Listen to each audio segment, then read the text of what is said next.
Tibor, miért csúszott így félre ez a dolog szerinted?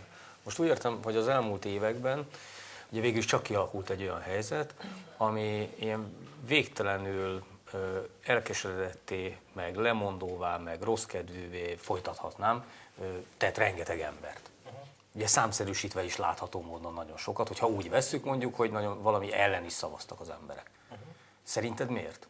Én azt, hogy ennyire szétesett az ország, hogy ennyire elmérgesedett a hangulat, azt azért persze egész máshogy látom, mint a Laci. Én ebben múlhatatlan felelősségét látom annak az ellenzéknek, ami folyamatosan egy olyan agresszióval lépett fel, amivel nem nagyon tudott mit kezdeni.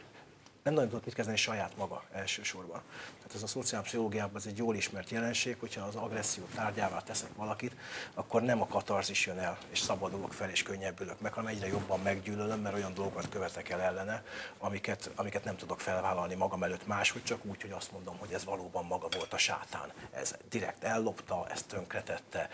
És ugye én erről nem azt gondolom, hogy direkt ellopta, és direkt tönkretette, és direkt borzasztó dolgokat csinált, hanem azt gondolom, hogy nagyon-nagyon bonyolult. Mondjuk az oktatás nagyon bonyolult, a szegénység nagyon bonyolult, a munkahelyteremtés Ügyetlen volt, vagy rosszul nyújt hozzá? Nem, azt gondolom, hogy egy olyan, igen, tehát rengeteg ügyetlenség volt benne, rengeteg probléma volt a koalíciós partner, rengeteg probléma volt a párttal, és összessége a teljesítmény, messze nem volt olyan a teljesítmény, amivel ezeket a dolgokat ki lehetett volna küszöbölni, de közben volt egy olyan közeg az egész országban, ami folyamatosan gerjesztette a gyűlöletet az egyik oldalról, és ennek a gyűlöletnek ez a másik oldal pedig nem tudott egy idő után ellenállni, és egyre többen dobták be a kalapjukat, majdnem függetlenül a teljesítménytől is.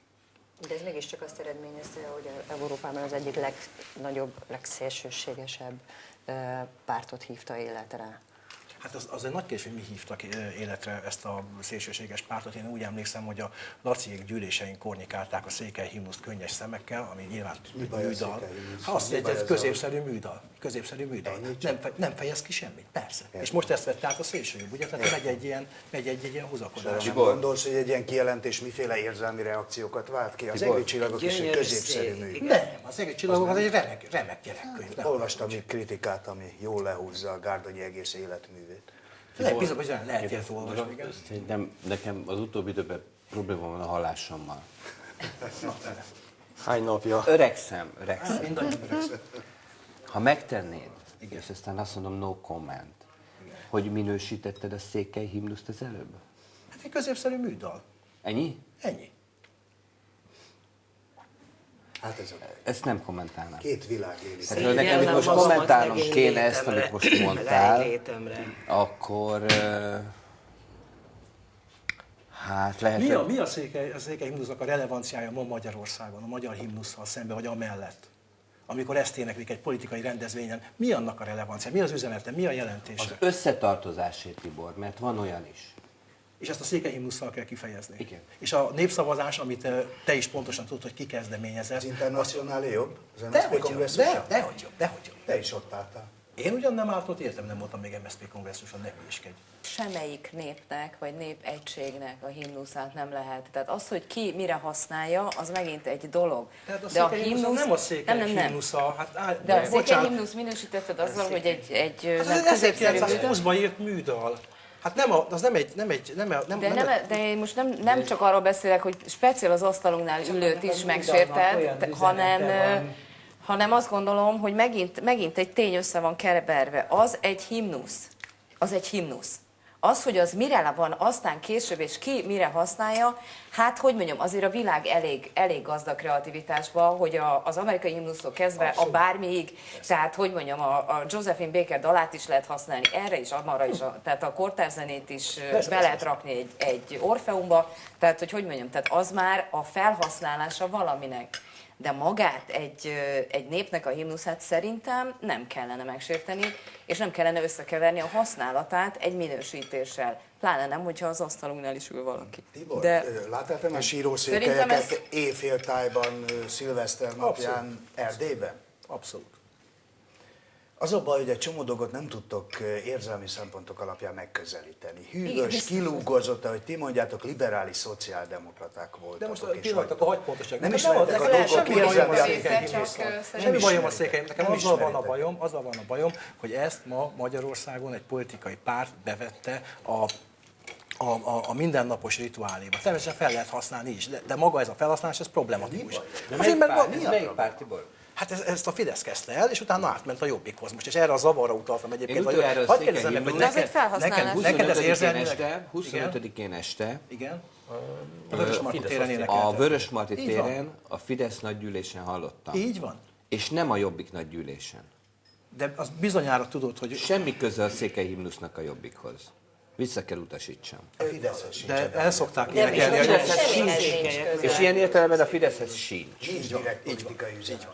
Én azt mondom, hogy más a felhasználás és más egy műértékelése. Szóval augusztus 20-án az Olá Ibolyával a Lánchíd tetején elénekeltetni a Cirque du Soleilnek egy híres dalát magyarul, augusztus 20-án, még egyszer hangsúlyozom, tehát akkor azt mondom, hogy akkor, tehát ott is van egy felhasználás, amit Így feltétlenül van. sok millió ember nem tudta, hogy ez a Cirque du Soleilnek egy dala, és csak le van fordítva, de hát az az. Amit Tibor mondott, az már alkalmas lesz a műsor promóciójára, már látom holnap internetes portálokon. Na figyeld meg, te ezt tennéd, igaz? A székely himnusz Dezsőfi Tibor középszerű műdalnak minősítette.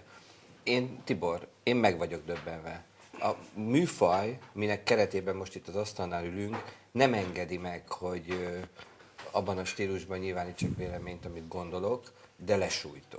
Laci, lehet, hogy a székely himnusz egy középszerű műdal. Nem ez a lényeg. Az a lényeg, hogy dolgoknak van egyfajta érzelmi aurája. Igen, Egy pontosan. nemzet, egy család Milyen összetartozásának üzeni vannak ilyesfajta aspektusai is. Aki ezt nem érti, az nem ért semmit.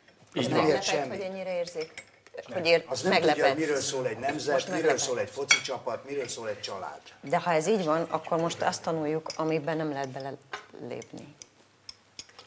Vagyis? Hát, vagyis azt mérhetted most le ennél az asztalon, hogy most valamibe léptél bele, amiben nem lehet belelépni. Én engem őszintén meghökkentett, hogy a Lacit ez ennyire megbántotta, és nem ez volt a szándékom vele. Mert ő nagyon más gondol. Lehetséges, hogy engem is megbántottál volna azt mondod, hogy a cigány himnusz egy ilyen középszerű műdal. Tibor, Igen. mitek van a Bocsánat, székely himnusz egy helyen? pillanatra, itt, Hát itt igen, amit ez Margit a következő mondott, kérdés. hogy Margit mondott, ez a legfontosabb mondata a ma esti beszélgetésnek. A cigány himnuszt is minősíthetnéd így vagy úgy, és több százezer, sőt millió Az embert nem bántanál PC, meg. Az nem PC a cigány himnuszt minősíteni. Azt nem merted volna. A cigány himnuszt nem merted volna minősíteni, a székely himnuszt pedig merted.